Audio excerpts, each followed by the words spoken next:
Hi. So I thought I'd do a bit of an update. I did do a vid in the early hours this morning. I was awake at 5, trying to keep awake because I had an appointment at the doctor's quite early.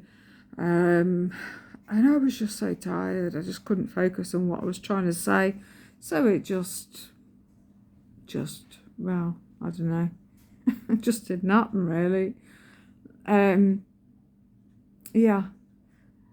I was so tired that I literally went and I needed to put my legs up and be comfortable because my feet and my legs were ballooned like you would not believe, and I just needed comfort. They were so sore. So I put my feet up on my pillows, put my head down, bit dangerous really, and then I fell asleep even with the light on. I woke up at what time did I wake up? I think I woke up about just after 8:30, and then then I had a nuisance call.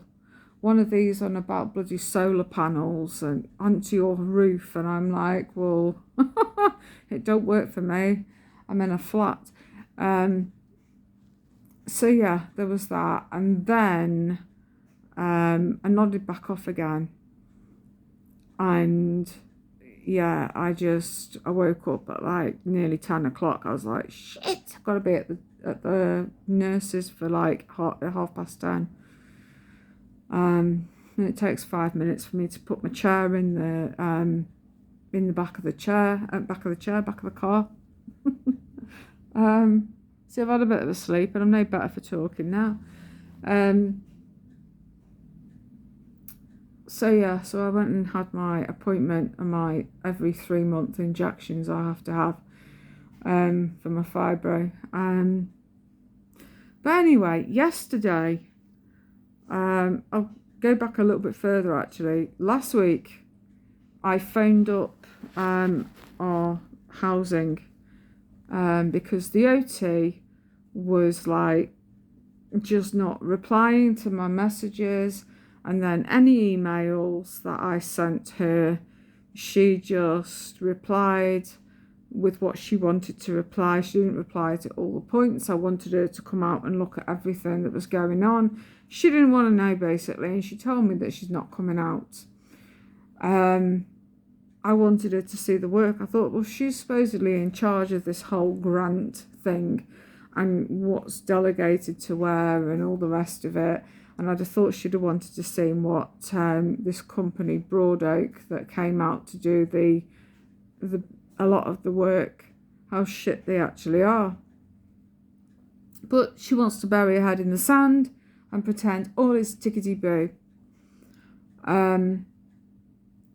Anyway, she then told me that housing, you need to contact your homes association, and get them to sort this out because everything's been approved and it just needs organising to sort it out. And I thought, yeah, you can't bloody organise anything. Absolutely hopeless. You know better than those lazy articles that came and did all the kitchen and stuff. So anyway, when I took Minnie to the vets, that day was all about her. The day after, my head was like, right, I'm onto this now. I've had enough. And I phoned up and I spoke to a lovely lady on the phone, housing, and I just basically said to her that I've had enough of all this. I'm sick to the back teeth of being messed about. 7 months and no end result. I've got things all over the place. The place is a mess. I'm being passed from pillar to post. No one's responding to any of my emails. No one seems interested to put a plan together to say, right, this is what's happening. We're going to do this on this, this and this, this and this, this and this. Fantastic, job done. I said to her, so I imagine that by Christmas this will be all finished. But I said, the way this is so badly organised, I really don't know.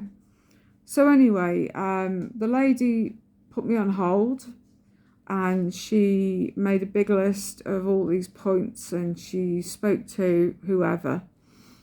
And she said, your name has been mentioned. And I'm thinking, oh yeah, just imagine them when the the sight of my name on an email or something. They're probably thinking, oh, it's I'm out, I'm washing my hair or something, all that sort of stuff.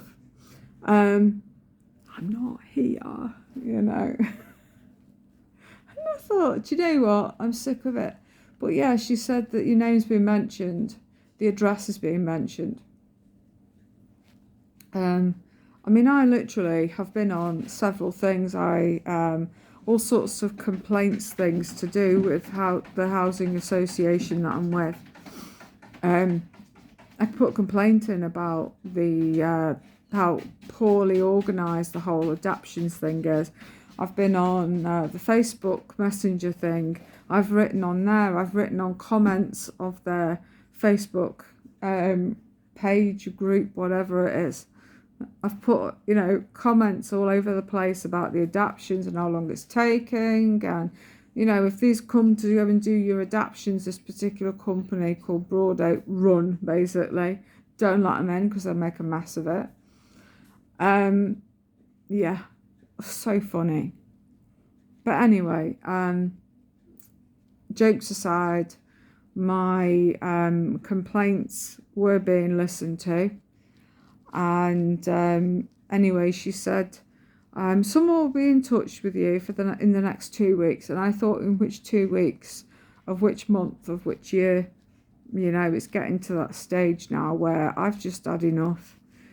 And, but I feel like I can't complain to anybody. I've put complaints in before about the lack of organisation, not mentioning the OT's name, but sort of indirectly saying, well, she can't organise a way out of a wet paper bag.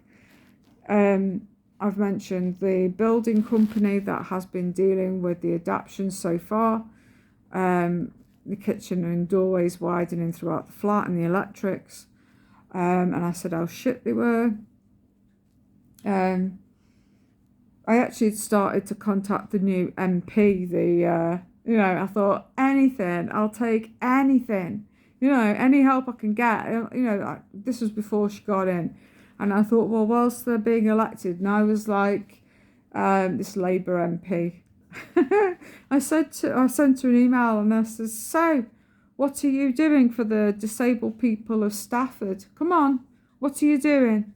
Because I've got a complaint about the adaptions that are being done to my flat and how long it's taken. 7 months and they're still not finished. I'm living in a right mess and no one gives a shit. And I've got no one to complain to. And, help! And I thought, well, if you're wanting to get in, you're going to want to help as many people, local people, as possible to get them on side. So anyway, she responded very quickly, which I was pretty shocked because the other one that was there she was never around in our hometown. But if there was ever a camera to be pointed, like a TV camera or, a bit to get in the paper or something, she was there. Anything to make her look good. Oh yeah, useless woman. She doesn't even live around here either. She lived quite a way away. I thought, bloody hell, make a mess and just leave it. But anyway, this one she replied, and I never went any further. I thought, right, I'll see what happens with these. And I told this lady, I says, I've had 2 cats put to sleep in a month. I says, the first one that got put to sleep, and she was like, oh my God, I'm so sorry. She says, I've got cats myself. And I said, the first one, I says, he was very congested with all the dust, which is true. There was, dust that was under the plastic that was on the floor, like a plastic cover, went on the carpet. Carpet is shit anyway, it's ready for throwing in the bin. It was when I moved in, but it was a make do. But all the dust that was down there, and they're carpet level height. I mean, they're breathing it all in. All of them had runny eyes, runny noses, sneezing, all that stuff. And it was all from the dust. It didn't matter how much you got cleaned, you still found dust. So anyway, yeah. And I said the stress. of being moved into the living room because he was one that wanted to lie on the bed and stay where he was, and I'd have to move him out. And he wasn't very mobile, and he was, you know, I just couldn't put my finger on it at the time, and I just put it down to his age and stress and everything, because he freezes when he, you know, he's really stressed.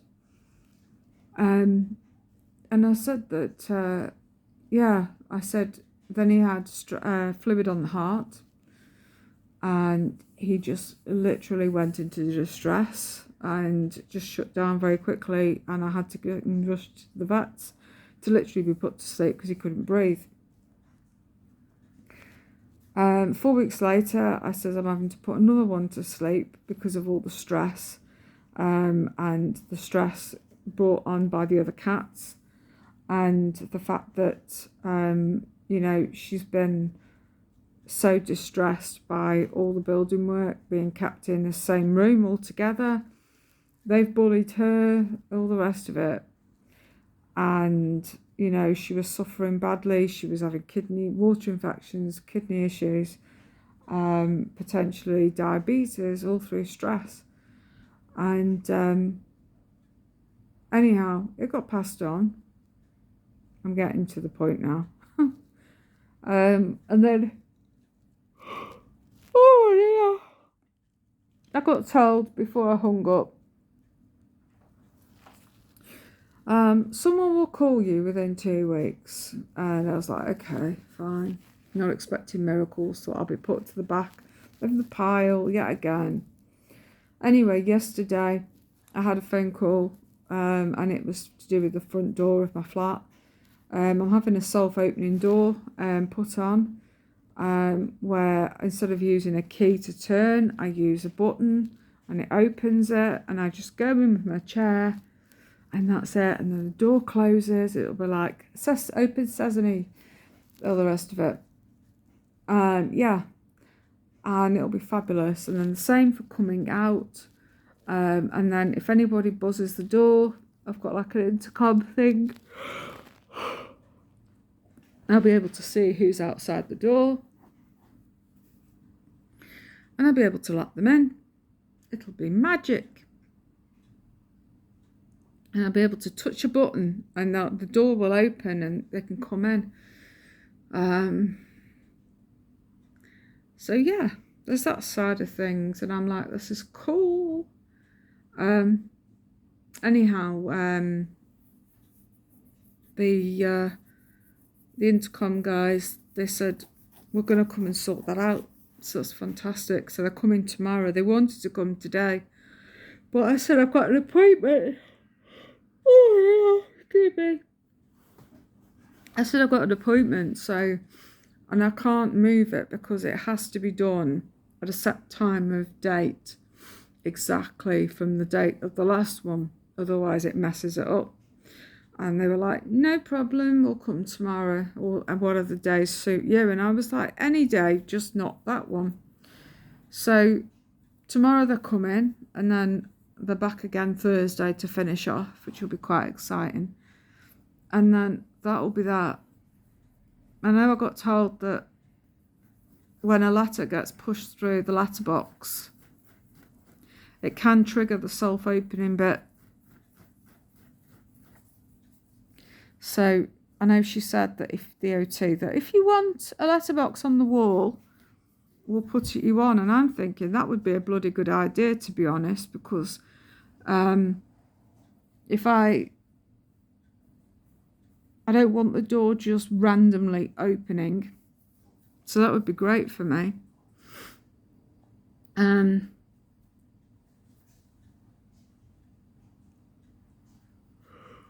Excuse me, sorry. Oh, I'm sure the last thing you want to see is the back of my throat.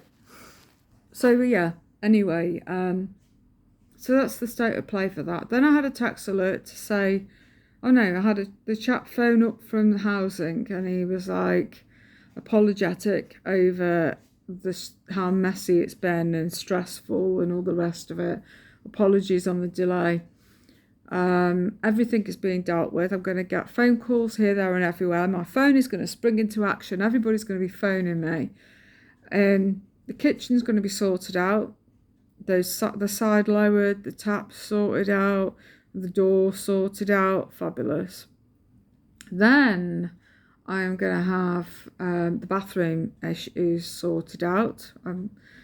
The guy at first was talking at cross purposes with me, because I said, he says, the grab rail that you want putting in. And I said, well, yeah, there is a grab rail, but there's also a shower curtain rail that I want putting up.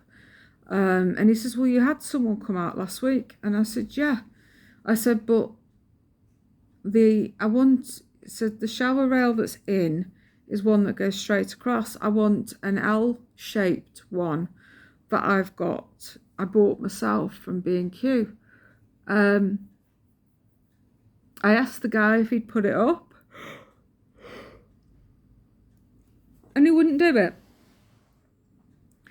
And I asked if he's got one on the van, and even if, he had one of his, so be it. And he was like, no. So anyway, he didn't want to do any lowering. He wanted to go and get me a curtain that was longer it was weighted from the van. And I said, no, I've bought myself some gorgeous themed shower curtains. And I said, that will do me quite nicely. And he was like, okay. So we lowered it, but he had to lower it 3 times, because every time he said, is this low enough? Is this low enough? And I thought, well, what part of to the floor or near to the floor do you not understand? So anyhow, he did that, and off he went. And he's like, oh, you'll have to contact housing if you want that sorting out.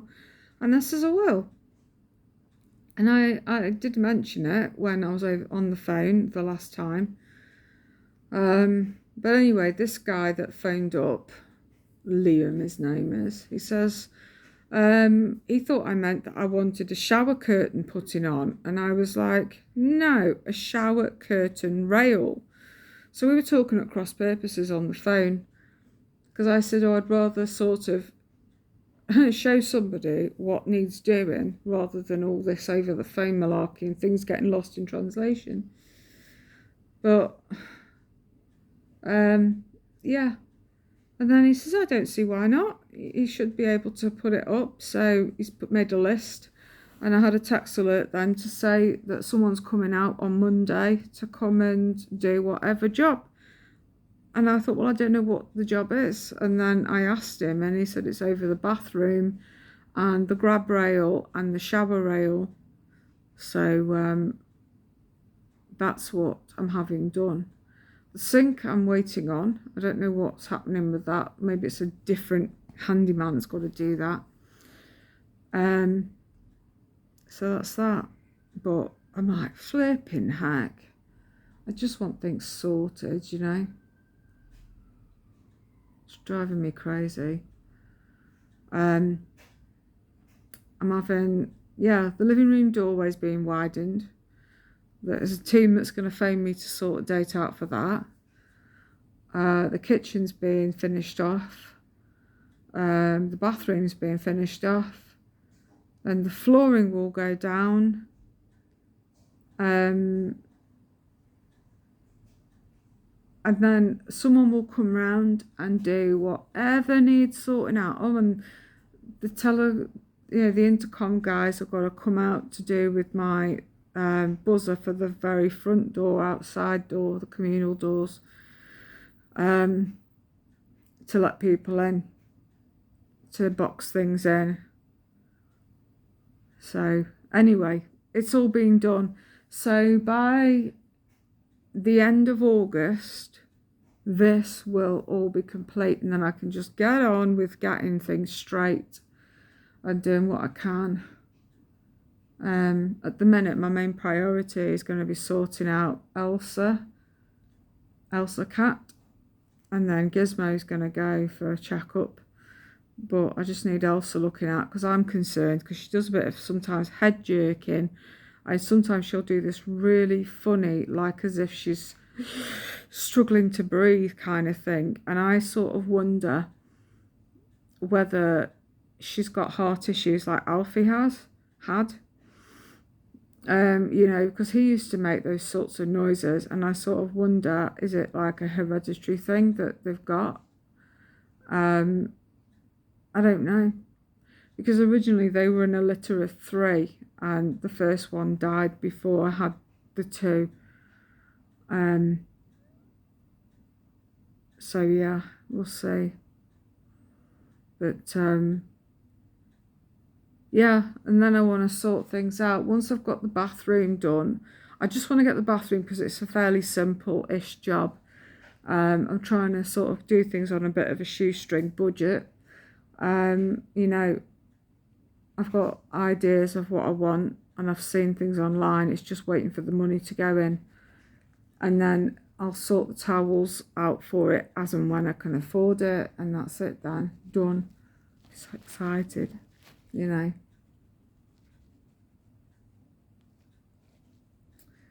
And then I can get some new towels in, and then go back to the kitchen, get the odd bits finished off that I want to get finished off. And then once the cats have been sorted out, then I'll get back to sorting out a dishwasher, washing machine, and then around about that sort of time I'll sort out the bed. So it's all go, but at least we are moving now. So it just pays to complain, because it really does piss me off, you know.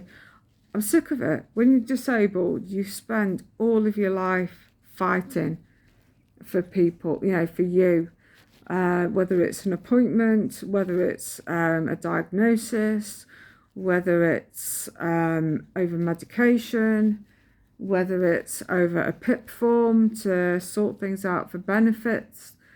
It just goes on and on and on, and it's so bloody frustrating and it's so unfair.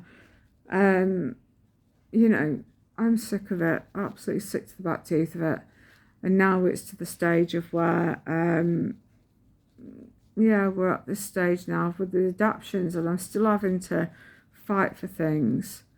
And I just get sick to the back teeth of it. I don't know. So anyway, right, I am gonna, yeah, I'm gonna finish because I need to sort my home shopping out if I do have any home shop. And I'm just gonna sort a few things out before the time runs out, and I've got to rebook the slot.